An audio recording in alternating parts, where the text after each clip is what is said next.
Hey everyone, there's a lot of news that I have collected for you about the super volcano in Naples, Campi Flegrei. And I have to tell you, I really don't like them. We have a study that says Campi Flegrei has a progressive approach towards eruption. We have the INGV, that's the institute that surveils the volcano, release a statement and saying phreatic eruptions will cause rivers of boiling mud from the Solfatara, that's this main crater where we have all the unrest, and that will reach the sea. And why are they saying this? Because there's another study that has found out stuff that is really interesting for us, and that's why I don't really like the news, because it is about the fact that we could see phreatic eruptions basically at any time. But there's so much more. We have another earthquake swarm right now, by the way, 1.8, 2.1. I'll show you the image here. And then we have the director of the Vesuvius Observatory. She explains us why all of a sudden, after the strong earthquake swarm that we just had a few days ago, the Campi Flegrei area did actually sink by 1.5 inches by 2 centimeters. And the British people, they are kind of in anxiety because their press reports about the danger of Campi Flegrei, and the people that live there, that live through these current seismic crises and the rumbling and the sound that comes with it, they say we definitely do not feel safe here anymore. So there's a lot to cover right now, guys, so stay with me. And if you can give this video an early like and press that hype button and share it with your friends, guys, I would be very, very grateful for that. So let's start with the progressive approach towards eruption. There's a new theory, and this kind of makes sense if you hear it, because it's about the various bradyseismic crises that Campi Flegrei has seen in the last decades. And I'm not talking about the current one that started in 2005 that has lifted the ground over 1.55 meters so far. We had crises in the 50s and the 80s. So what does this study say? It's kind of concerning, but it makes sense, because they're saying, as their introductional sentence, unrest at large calderas does not always end in an eruption. And that's basically the problem, because people kind of say, yeah, another one, no biggie, right? So they say that this is encouraging vulnerable communities like Pozzuoli, roughly 500,000 people in the red zone, not only in Pozzuoli, but in the area around, live directly on the supervolcano. So it encourages these communities to perceive emergency warnings of volcanic activity as false alarms, like, again, right? We're used to this. Plus, authorities and official entities for a very long time have said bradyseism is normal, don't worry. Although their own scientists from the INGV said, no, it's not normal. We only see bradyseism before eruptions and after eruption. So since we're not after an eruption, we're before an eruption. So that's why the study outlines, they say a classic example is the Campi Flegrei caldera for this phenomenon that people don't take it serious, because we had 3 episodes of major uplift, land rise, since 1950. And basically, if we count it all together, we're approaching over 4 meters total without a significant eruption, without anything. So what they're saying is that individual episodes have conventionally been treated as independent events. But if you look at the whole long time frame for a volcano, are they really individual events? And this study suggests there are not, which somewhat really changes the picture, guys, if we look at the next study that just came out. Because so far, only data from an ongoing episode are considered pertinent to evaluate the eruptive potential. With the current crisis since 2005, we say, the land has only risen 1.55 meters, and before the Monte Nuovo eruption, it was at least rising 6 to 7 meters. Hint, you know what I'm saying? Maybe we are way further into this than previously thought. So they're saying that an implicit assumption is that the crust relaxes accumulated stress after each episode. But does it really? Because they have applied a new model of elastic brittle failure, how they call it. And we do know, since the last event in the 1980s, the cap rock layer that keeps the lid on the volcano, that important layer of rock, has lost its strength. It only has a third of its strength left. So this elastic brittle failure model has been applied to test their alternative view that successive episodes promote a long-term accumulation of stress in the crust. 1950s plus 1980s plus what's going on right now. And they say that these results provide the first quantitative evidence. And here it comes, guys. That's why I don't like this. The first quantitative evidence that Campi Flegrei is evolving towards conditions more favorable to eruption, and they identified field tests for predictions on how the caldera will behave during future unrest. So not good, right? Because the problem is, and they outline that as well, that these large calderas with areas of more than 100 square kilometers, meaning they're basically flat with a little bit of hilly stuff, not like a stratovolcano that is a visible cone where you could suggest, hey, is this a normal mountain or is this a volcano? But these large calderas, it's not directly visible. So in the past, people started settling there and then continued to settle there. That's why it's the problem. These caldera volcanoes, some of them are amongst the most densely populated volcanoes. Thankfully, nobody wanted to settle at Yellowstone. That's why it is so important for the scientists, they say, that they can distinguish between pre-eruptive and non-eruptive episodes. But we are unfortunately in a pre-eruptive episode. And they tell us April 1950 to May 1952, July 1969 till July 1972, and then June 1982 till December 1984 are the phases of unrest. And they say the last time that such behavior was observed occurred during the century before the caldera's only historical captured eruption happened in 1538. Monte Nuovo was created, that is still visible today. And the problem is the current unrest is consistent with a reactivation of the magmatic system after over 420 years.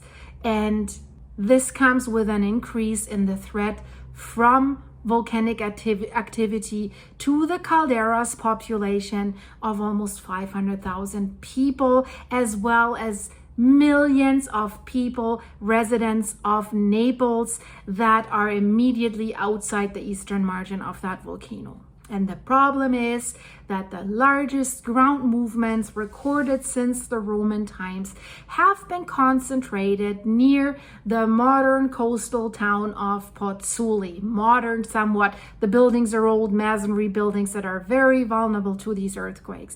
And Pozzuoli is at the center of the caldera. So why do we just have the news coming from the INGV? Phreatic explosions will cause rivers of boiling mud from the Solfatara to reach the sea. That's a headline. That's another study. And sorry, I also don't like this one. I don't know how you feel. And I'll show you the poll that we did together with my viewers. I was asking you, what would you do with the residents if you were the government?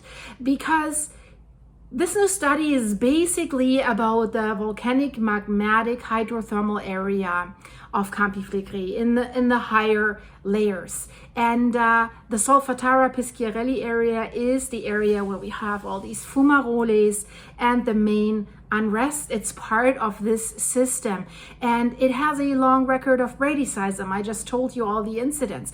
These are basically slow moving vertical uplift episodes of the ground, and then these fumarolic gas emissions, where they say the gas emissions have increased drastically, and so have the temperatures. The temperatures have exploded, which is kind of crazy and concerning. Especially these fumarolic vents in the Solfatara that are called Bocca Grande and Bocca Nuova, they released a superheated steam with CO2, H2S, and CH4. And of course, this is very, very closely monitored. What they basically found is, they say the driving force behind this current bradyseismic activity, or crisis, how they even call it, is an aquifer that is only 2.7 to 4 kilometers, roughly 3 miles beneath the Solfatara, and that there is a risk of hydrothermal explosions. We've seen something like that, phreatic eruptions at Yellowstone just recently, and also on White Island. So this intermediate aquifer is constantly being pressurized and heated. And where is it coming from? So the heating and the gradual pressurization of this aquifer, which is the direct driver of this crisis, is controlled by magmatic degassing. And their conclusion is, as long as the intermediate aquifer is pressurized like a pressure cooker, hydrothermal or phreatic explosions could occur. And that, guys, could be very, very bad for the people in the red zone. And the problem is, Monte Nuovo had a phreatic eruption before it was basically sliding into a magmatic eruption. Phreatic eruptions open the pipe, so to speak. So they're saying if such an event were to occur, like a phreatic or hydrothermal explosion, it would cause the formation of boiling hot mud flows and debris that would rapidly flow out of the source area. And the problem is, they usually come without a warning, so you can't outrun this. And then put in the mix Pozzuoli, densely populated. People basically still live on the Solfatara. Right there, there's these apartment buildings. They're planning, they want to build a hotel right there. It's crazy. So this debris and mud flow would rapidly throw through the area through Pozzuoli. And then they say it would travel along the morphological lows and then head towards the coastline. And there's evidence it has definitely already happened in the past at the Solfatara. So this is not just a crazy scientific theory, there's evidence has happened before. They have developed a conceptual model of the Solfatara, and this intermediate aquifer is kind of a reservoir of thermal fluids that is only between 2.7 and 4 kilometers right underneath Campi Flegrei. And that's responsible for the land rise and the earthquakes and the fumaroles. And then when we saw the recent earthquake swarm that lasted for several days around August 29th through to September 3rd, we even had another magnitude 4, which is high for a volcanic system. A temporary ground subsidence of about 2 centimeters, an inch and a half, was also observed at the Air Force Academy.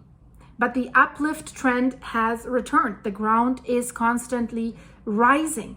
So what they have looked at in this new study, they have looked at the fumarolic fluids of the Solfatara together with various other types of geoscientific information.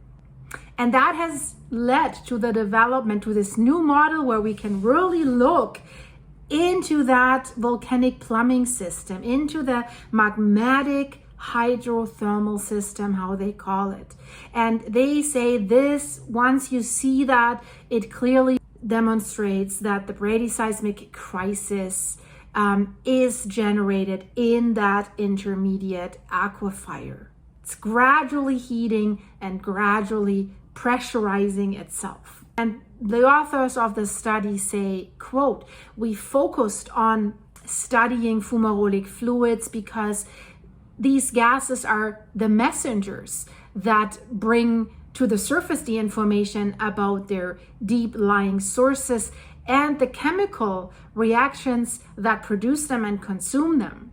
He says this was possible using special geothermometers and geobarometers developed during previous investigations and then calibrated to calculate the temperature and pressure of 3 aquifers present at different depths in the Phlegraean Fields subsurface over the past 40 years. And then this was based on the chemical characteristics of the Solfatara fumarolic fluids. And in order to reconstruct this conceptual model of the Solfatara's magmatic fumarolic hydrothermal system, they have said they cross-reference geoscientific information that they have acquired both from surface surveys and geothermal wells that were drilled by the Enel joint venture in the 1970s and 80s. They already did some drilling. They just wanted to do another 2 more geothermal wells. But after this current earthquake swarm, there was big outrage. So that's off the table. In the drillings in the 70s and 80s, they have reached a depth of maximum of 3 kilometers, like 2.1 miles. So the driver of this unrest is controlled by magmatic degassing. And they say when it comes to hazard implication is it should be underlined that as long as the intermediate aquifer is pressurized, hydrothermal or phreatic explosions could occur. This is due to the vaporization of water and the practically instantaneous expansion of the steam that is produced. And this would cause the crumbling of the rocks that are covering this intermediate aquifer. And they say it's important to underline that this type of phenomenon does not imply the direct involvement of a magmatic mass, but it could explode away a path for the magma to come, especially since you hopefully have seen my other video about that straw, the fuse, the crack, 1 kilometer long vertical from the magma chamber towards the surface. That only needs a little bit more pressure. You should watch that video. And they say, so should we see a phreatic or hydrothermal explosion, this would cause these boiling mud flows and this debris that would rapidly flow out of the source area. And this would happen if the pressure exceeds the resistant threshold of the rocks that are covering the intermediate aquifer. And that weakening is favored by the progressive weakening of these rocks due to these increased seismic events that are concentrated in this area. So with every earthquake, these rocks are shaken up and made more brittle, which increases the risk. And they're also saying predicting these hydrothermal explosions is a complex task. And in many cases, these events are not preceded by precursors, or the precursors are few and too close to the event. So yeah, it can happen at any time without a warning. This is basically what they're saying. So we have to see what the current earthquake swarm is doing. And again, keep in mind, every earthquake could do something in the subsurface. So I hope you liked the video. If you did, guys, leave it a like, hype it. Where your comments are, slide the comments away and there's a hype button. If you want to fill me up with coffee, it's greatly appreciated, guys. Please go to the link in the description of this video, buymeacoffee.com/silky. Thank you for that. Thank you for all my members. Thank you for your supers. Check out the videos in the end screen. The world is crazy and I hope you stay safe, guys. I see you soon. Bye-bye.